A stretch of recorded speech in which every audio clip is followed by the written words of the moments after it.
In 1849, a 30-ton steam locomotive arrived at the docks in Sacramento, California. In crates, in pieces, shipped around the tip of South America because there was no railroad to carry it. But Sacramento wasn't where it needed to go. The locomotive needed to be on the other side of the Sierra Nevada, a wall of granite 13,000 feet high. There was no track, no road, no tunnel. Just a mountain and a locomotive that weighed as much as 15 horses. They took it apart, bolt by bolt, loaded every piece onto mule trains and ox wagons, and hauled it over the summit. Then they put it back together on the other side. And it ran. This is the story nobody tells you about the railroad age. Before the iron horse could carry anything across America, someone had to carry the iron horse. And that someone was usually a team of actual horses, or oxen, or 100 men with nothing but rope, sweat, and a whole lot of stubbornness. The locomotive was supposed to be the solution to America's transportation problem. Steam power would finally conquer distance.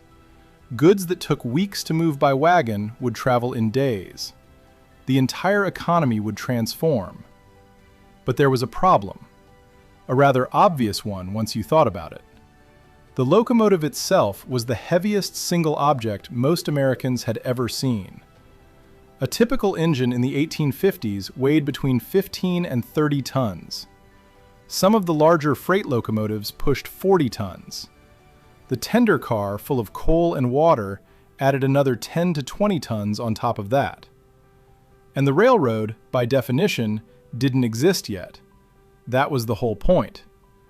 So you had the heaviest, most complicated piece of machinery ever built in America.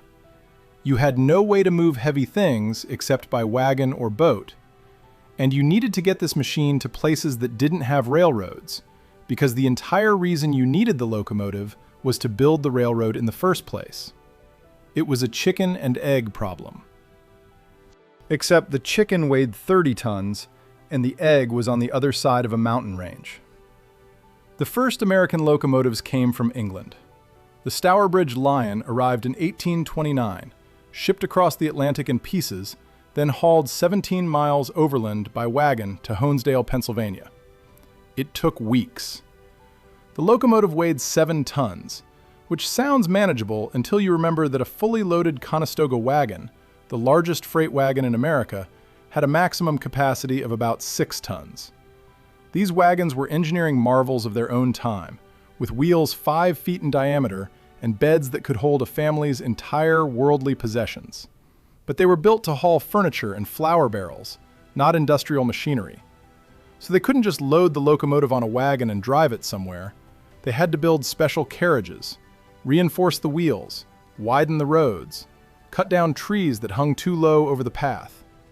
And even then, they moved at maybe 5 miles a day on good roads, 2 miles a day on bad ones. The irony wasn't lost on anyone.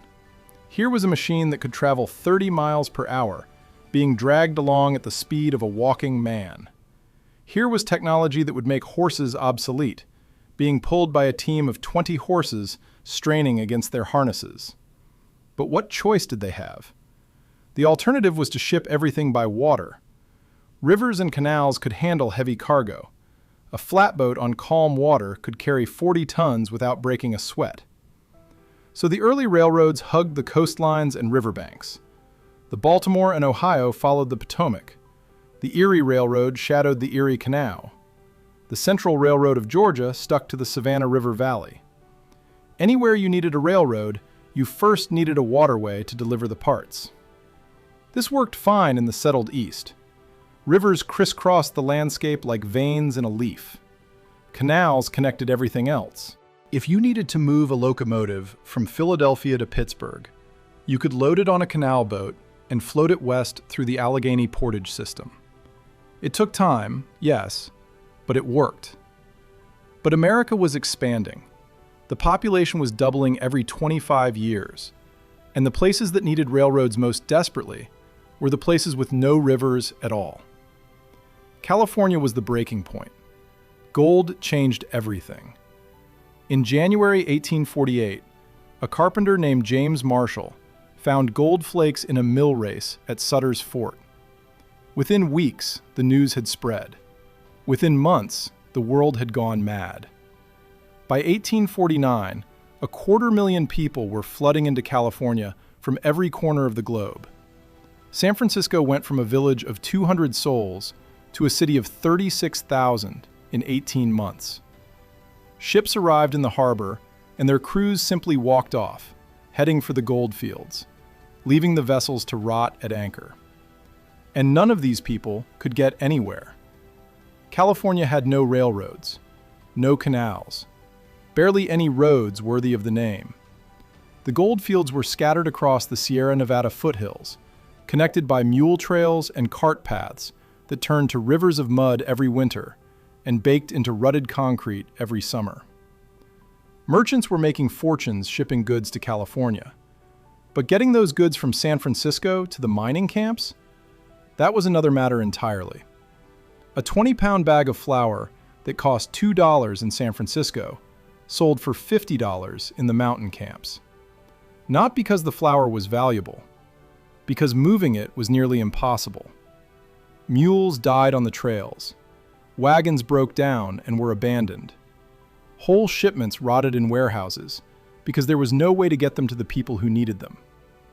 California needed railroads more than anywhere else in America, and California was 15,000 miles from the nearest locomotive factory. The only way to get a locomotive to California in 1849 was to ship it around Cape Horn, the tip of South America, a voyage of 5 to 7 months through some of the most dangerous waters on Earth.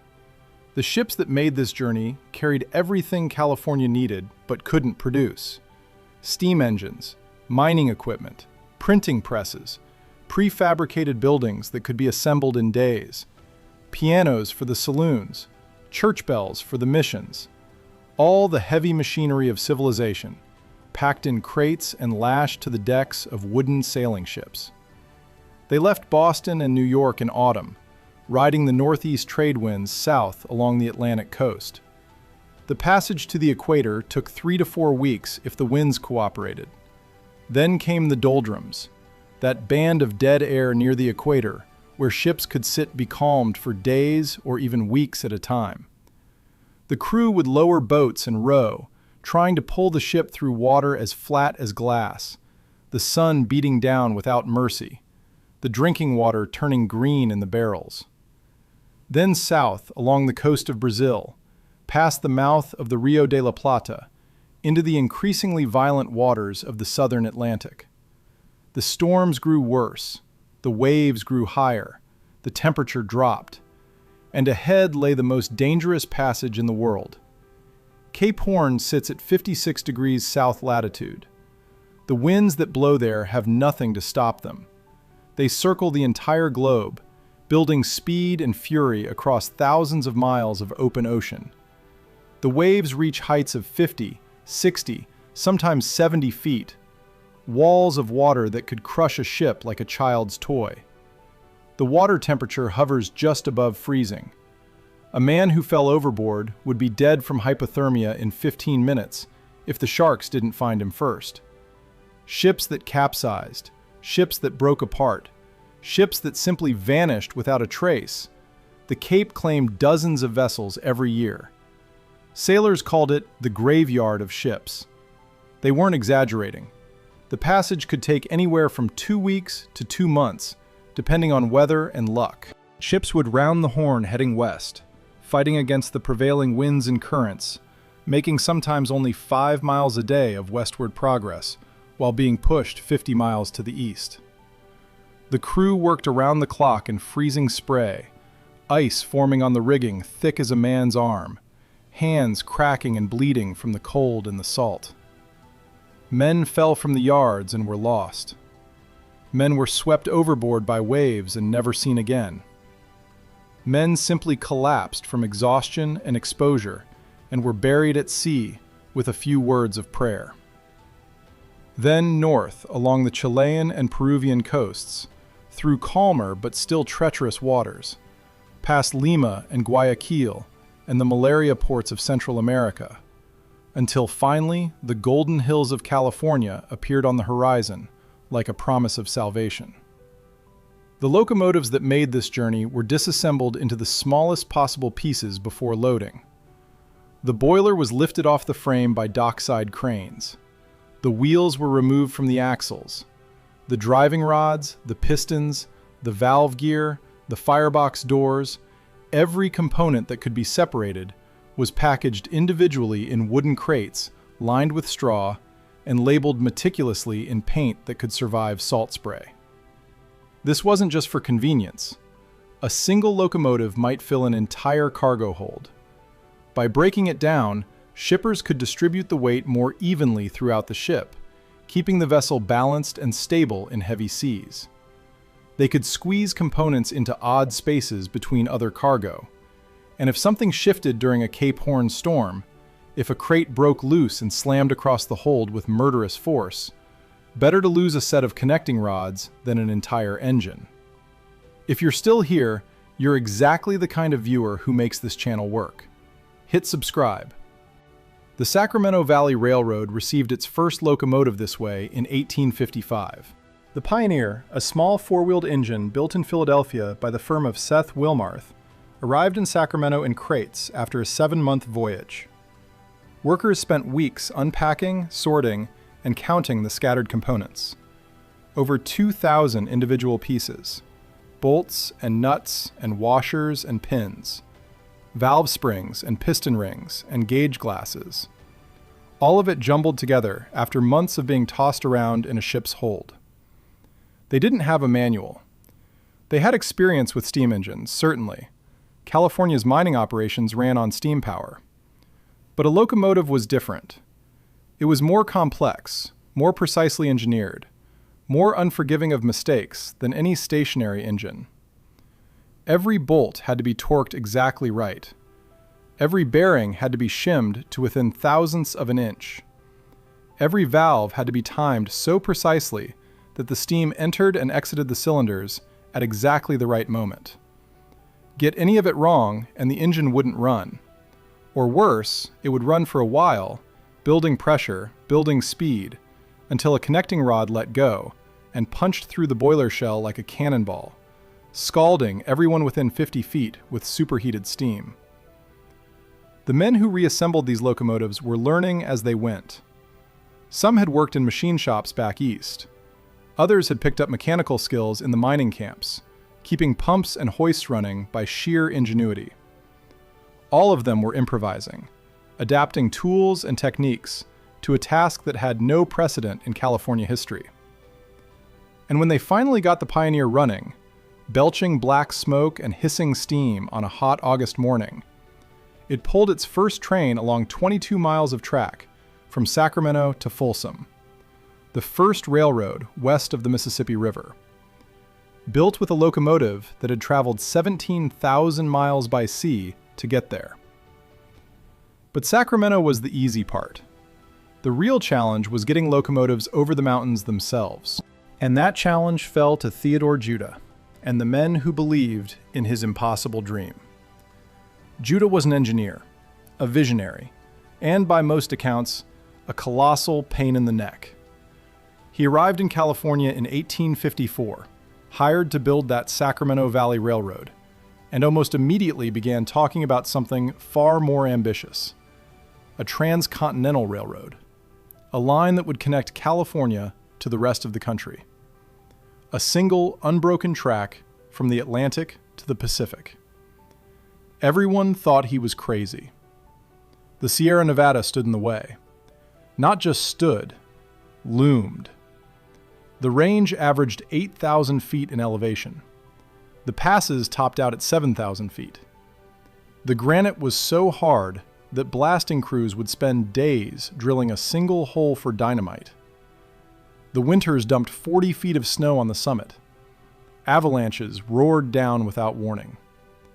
And getting construction equipment to the work sites meant getting it over those mountains first, before there was any track to carry it. Judah surveyed a route through Donner Pass in 1860. The pass sat at 7,056 feet, the lowest crossing in hundreds of miles. But lowest was relative. The approach from the west climbed 4,000 feet in just 30 miles. The grade reached 3% in places, which doesn't sound like much until you try to haul a 30-ton locomotive up it with nothing but animal power and human determination. The solution was to not haul the locomotive at all, not as a single piece. They called it knocking down the engine. Every locomotive destined for the Sierra, construction crews was disassembled at Sacramento into the smallest transportable components. The boiler came off the frame. The frame was cut into sections where possible. The wheels were removed and crated separately. The smokestack, the cab, the tender, the sand dome, the bell, the whistle, everything that could be unbolted was unbolted. Then the pieces went onto wagons. Specially built wagons with reinforced axles and oversized wheels designed to handle the mountain roads. The wheels were sometimes 6 feet in diameter, the better to roll over rocks and ruts. Each wagon could carry maybe 2 or 3 tons before the axle started to creak in protest. So a single locomotive required a train of 15 to 20 wagons, stretching a quarter-mile down the road. Ox teams did the pulling. Horses couldn't handle the sustained effort of mountain climbing.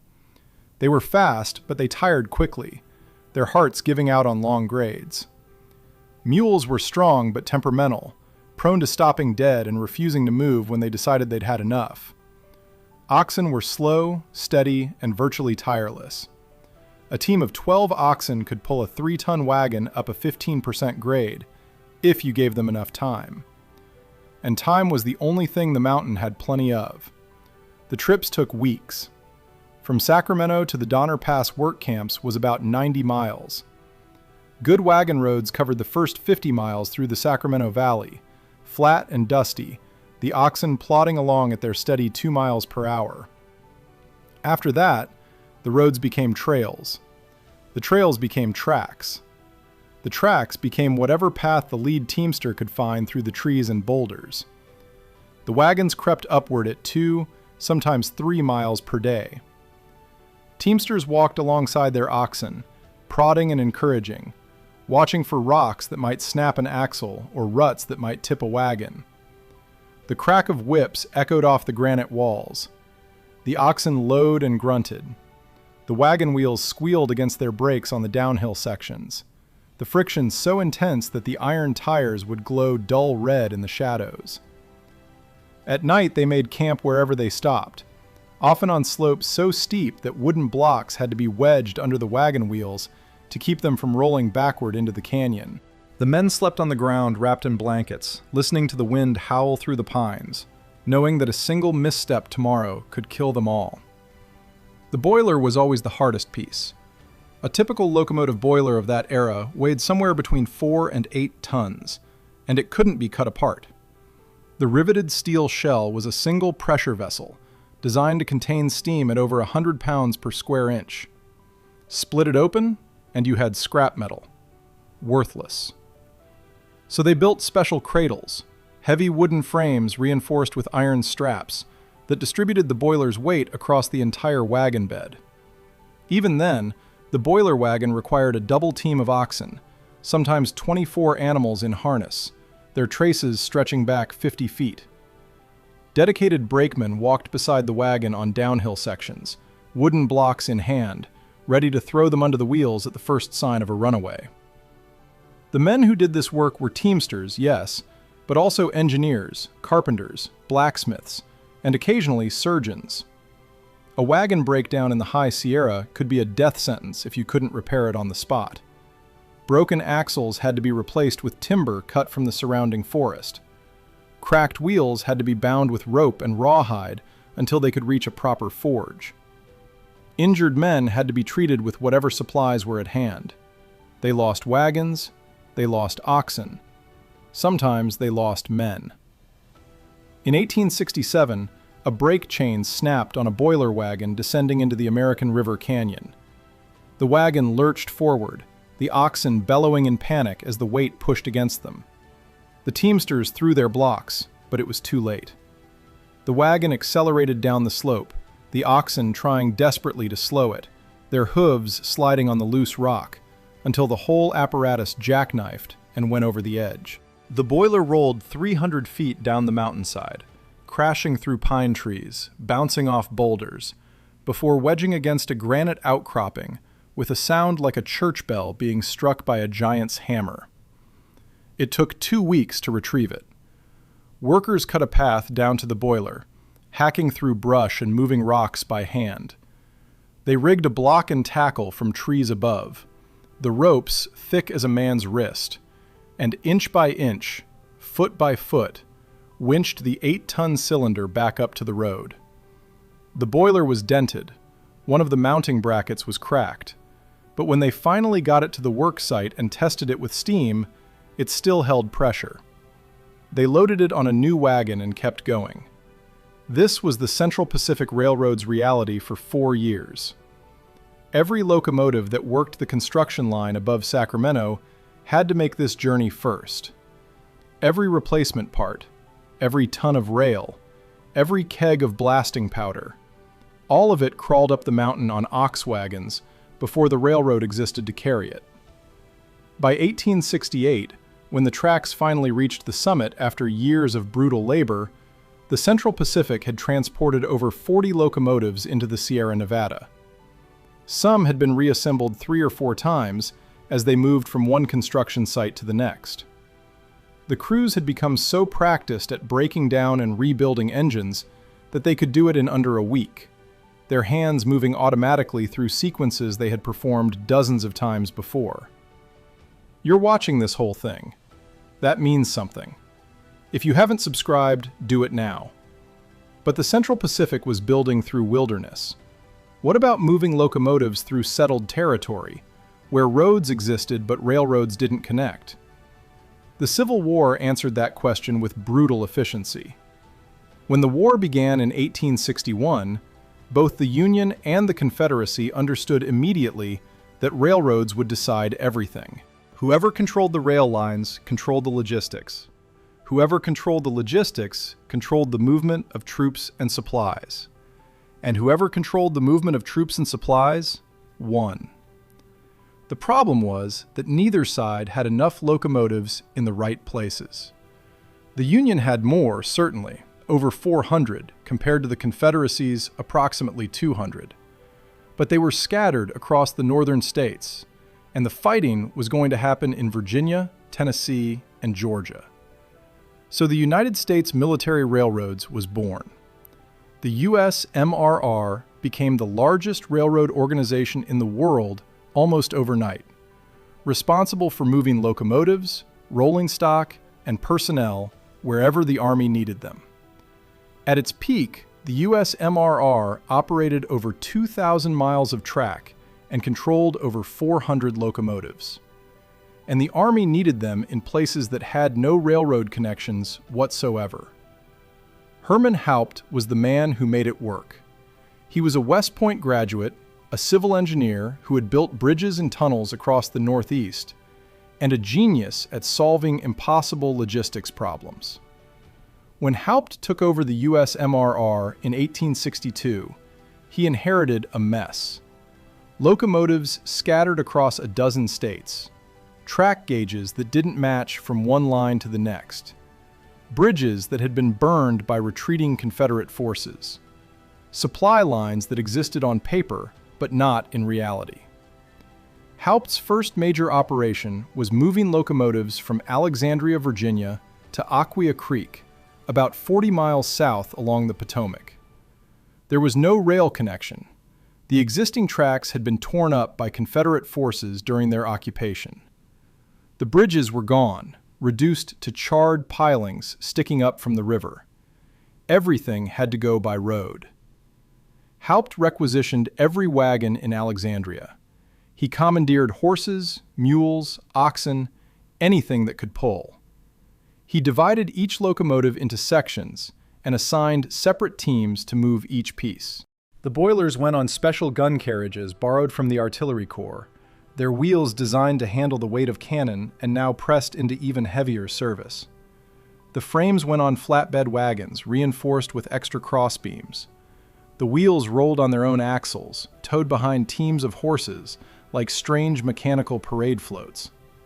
The entire operation took 18 days. 3 locomotives, broken down to their component parts, moved 40 miles overland through enemy territory, then reassembled at Aquia Creek, where hundreds of workers were frantically laying new track toward Fredericksburg. But Haupt was just getting started. The war's most dramatic locomotive transport happened after the fall of Vicksburg in July 1863. The Union now controlled the entire Mississippi River, cutting the Confederacy in two. But they needed to exploit that control before the Southern forces could regroup. That meant moving troops, supplies, and equipment deep into the heart of the rebel territory. And that meant getting locomotives across the Mississippi itself. There was no bridge. The river at Vicksburg was half a mile wide, brown and churning with a current that could sweep a steamboat sideways like a leaf in a gutter. The banks were steep bluffs of clay and loess, slick as grease when wet. And the nearest railroad on the Louisiana side was 20 miles inland, across swampland that swallowed men and horses without a trace. Haupt's engineers built massive barges, flat-bottomed boats over 100 feet long, reinforced with extra timbers to carry the weight of a locomotive. Each barge was fitted with rails that aligned perfectly with the tracks on either shore. A locomotive could roll directly from solid ground onto the floating platform, its wheels clicking along the rails as if it were merely entering a roundhouse instead of a boat in the middle of a war. The crossing took nerve. The barge had to be held precisely in position against the current, while the locomotive crept aboard, its 30 tons of weight shifting the barge's balance with every foot of progress. Too fast, and the sudden shift would swamp the barge, sending locomotive and crew to the bottom. Too slow, and the current would push the barge out of alignment with the tracks. The engineers used cables anchored upstream and downstream, adjustable in real time by teams of men working the windlasses on shore, fighting the river inch by inch. A single locomotive crossing took most of a day. The preparation, the positioning, the agonizing slow roll aboard, the crossing itself, with the crew barely breathing, the equally careful disembarkation on the far shore. The USMRR moved 47 locomotives across the Mississippi at Vicksburg between July and October 1863. Each crossing was a minor miracle of coordination, strength, and controlled chaos.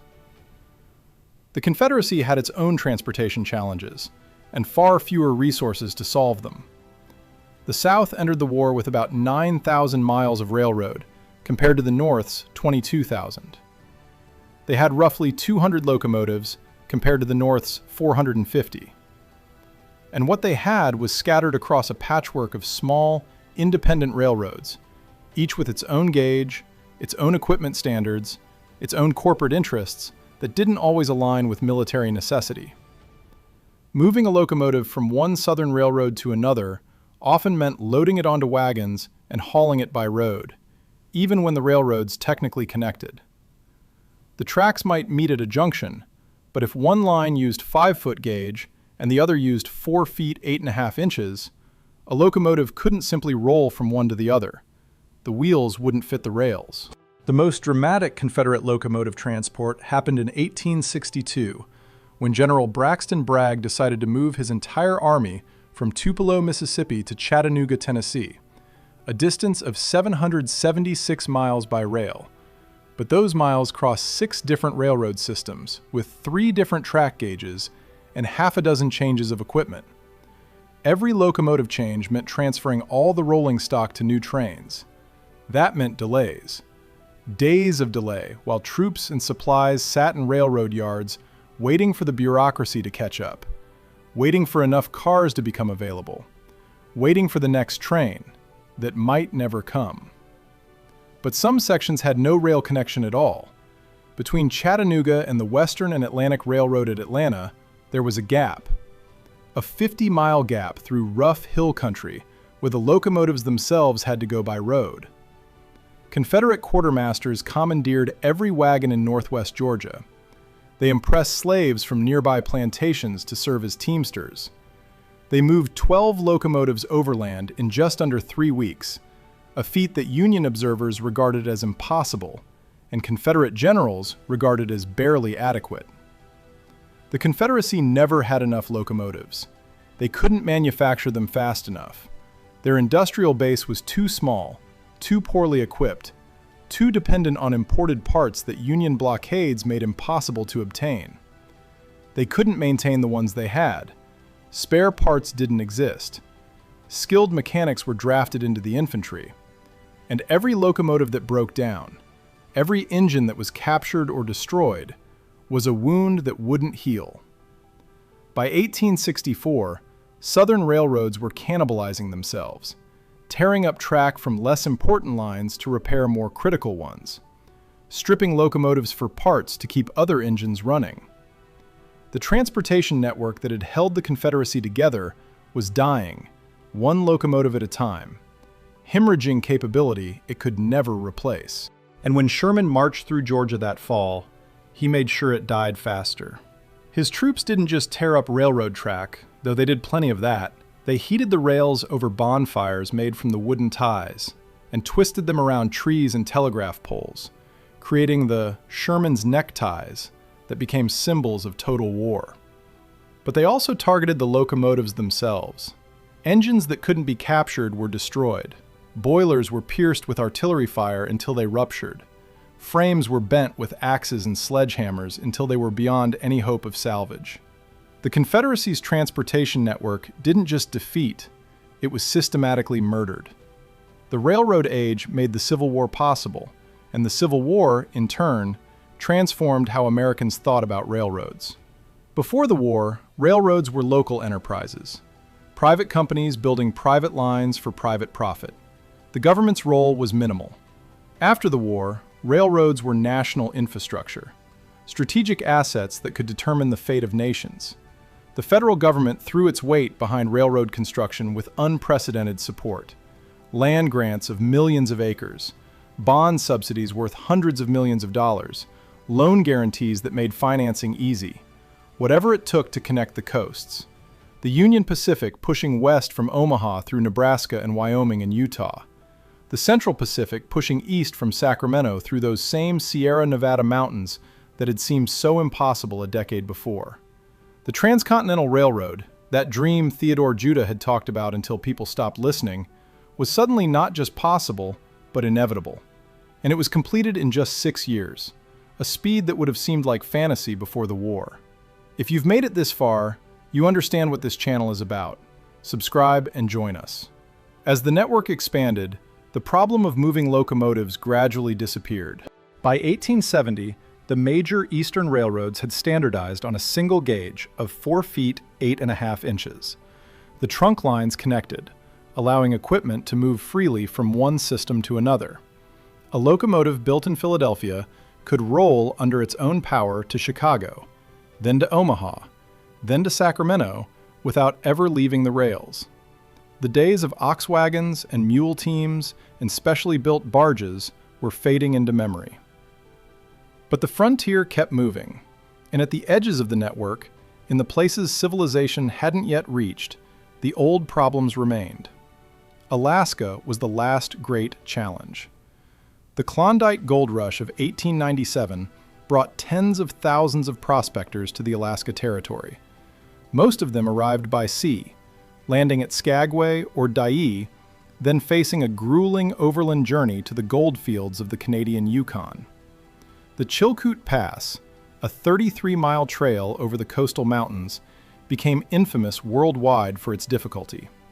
Photographs from that era show endless lines of men, bent under heavy packs, climbing single file up snow-covered slopes that averaged a 35-degree incline in places. One photograph shows the Golden Stairs, a stretch of 1,500 steps cut into the ice, each step holding one man, the line stretching up and up until it disappeared into the clouds. Someone needed to build a railroad. The White Pass and Yukon route began construction in 1898. The route climbed from sea level at Skagway to nearly 3,000 feet at the summit of White Pass, a distance of just 20 miles. The grade was brutal, reaching nearly 4% in places. The terrain was worse. Solid granite cliffs dropped straight into river canyons hundreds of feet deep. Avalanches swept through without warning, burying work crews under tons of snow and ice. Temperatures fell to 40 below in winter, and the sun barely rose above the horizon. And the locomotives for this railroad had to be carried up the same trail the prospectors used. The engines were small by lower 48 standards, narrow-gauge machines weighing 12 to 15 tons. But in Alaska, there were no ox teams, no mule trains, no roads at all, really. Just the pack trail hacked out of the mountainside by prospectors who cared about nothing except getting to the gold. So they used horses. Hundreds of horses. Thousands of horses before it was over. The White Pass Trail became known as the Dead Horse Trail because of the animals that died on it. Overloaded with supplies, exhausted from the altitude, slipping on ice, falling from cliffs, somewhere between 3,000 and 5,000 horses perished on that 20-mile stretch in 1898 alone. Their carcasses littered the trail so thickly that in places you could walk on dead horses for 100 yards without touching ground. The locomotive components went on sleds in winter when the snow was firm enough to support them, pack saddles in summer when the trail turned to mud. Each piece was wrapped in canvas and lashed to whatever animal could carry it. The heavier components required multiple horses in tandem, animals trained to work together up slopes, where a misstep meant death for horse and handler alike. Men died too. The historical record is incomplete, the companies that built the railroad having little incentive to document their casualties. But estimates suggest that at least 50 workers were killed during the construction of the White Pass route. Avalanches, falls, equipment failures, accidents that would have been survivable at sea level, but proved fatal in the cold and isolation of the Alaskan mountains. When something went wrong on the White Pass Trail, you either fixed it yourself or you died. There was no one coming to help. The railroad reached the summit in February 1899. The first locomotive to cross White Pass arrived in pieces over the course of 3 months, reassembled in a makeshift shop hacked out of the snowdrifts, and ran its inaugural trip with icicles hanging from the boiler and frost coating the windows of the cab.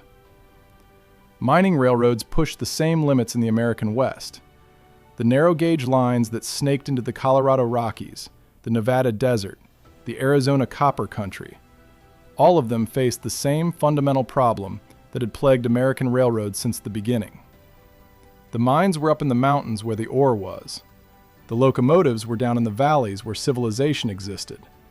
And there was no railroad to connect them, because the railroad was the thing they were trying to build. The Denver and Rio Grande built some of the most audacious mountain railroads in history. Lines that climbed to 10,000 feet above sea level. Grades that reached 4% and sometimes higher. Curves so tight that the engine and the caboose could be pointing in opposite directions on the same train. The whole consist bent like a horseshoe around the mountain. Getting the first locomotives onto these lines required everything the industry had learned over 50 years of innovation and improvisation. Disassembly down to the smallest components. Wagon transport over roads that were barely more than goat paths.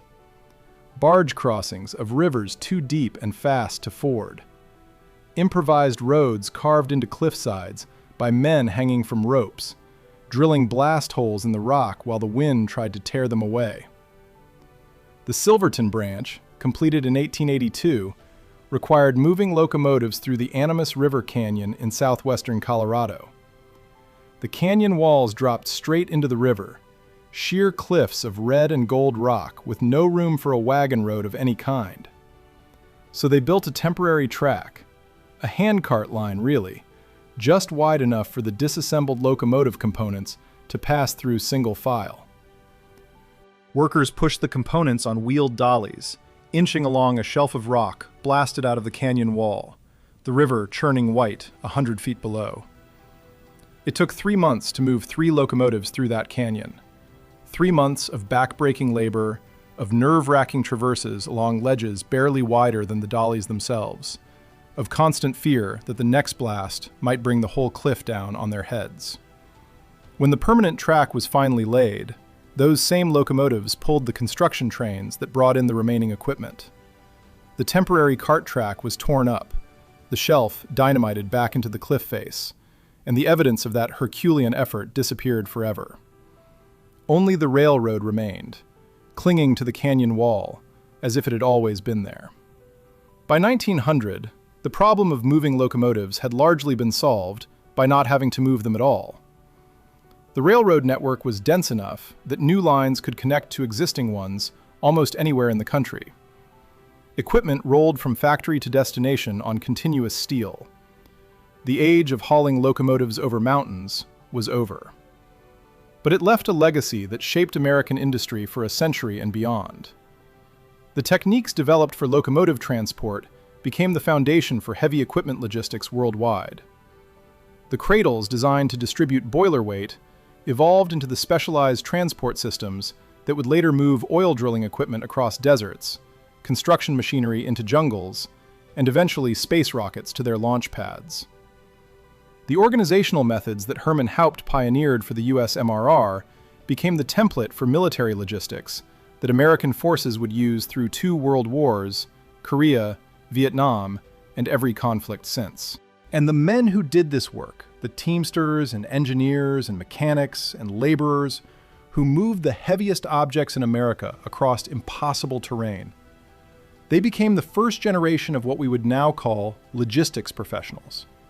People who understood that moving something was often harder than building it, that the last mile was always the longest mile, that planning for transportation had to happen before the first rivet was driven or the first foundation was poured.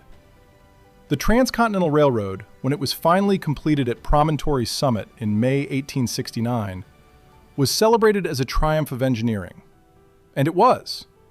The tunnels blasted through the Sierra Nevada granite, the bridges thrown across the Missouri and the Platte, the thousands of miles of track laid across prairie and desert and mountain. All of it represented an unprecedented achievement in human history. But before any of that could happen, someone had to get the locomotives to the starting line. Before the iron horse could carry America into the industrial age, America had to carry the iron horse.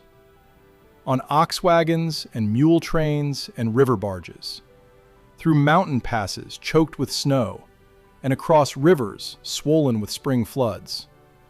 In pieces, labeled and crated and prayed over, by men who knew that a single mistake could cost months of work and thousands of dollars, and maybe their lives. The railroad didn't arrive in California or Alaska or Colorado. It was dragged there, piece by piece, bolt by bolt, by men and animals who refused to accept that something was impossible just because it had never been done before. The next time you see a freight train rolling through the countryside, thousands of tons of cargo moving at 60 miles per hour, with the engineer barely having to touch the controls, remember what it took to put the first locomotive on the first mile of track. Remember the ox teams straining against their yokes in the Sierra Nevada. Remember the ships fighting through Cape Horn storms with locomotives lashed to their decks? Remember the barges crossing the Mississippi at Vicksburg while Confederate artillery ranged the far shore? Remember the horses dying by thousands on the Dead Horse Trail in Alaska? Remember the boilers that tumbled down mountainsides and the wagons that shattered on frozen trails, and the men who gave their lives doing work that history has almost completely forgotten. The railroad was supposed to make transportation easy. That was the whole point. Steam and steel conquering distance, shrinking a continent, making the impossible routine. But first, transportation had to make the railroad possible.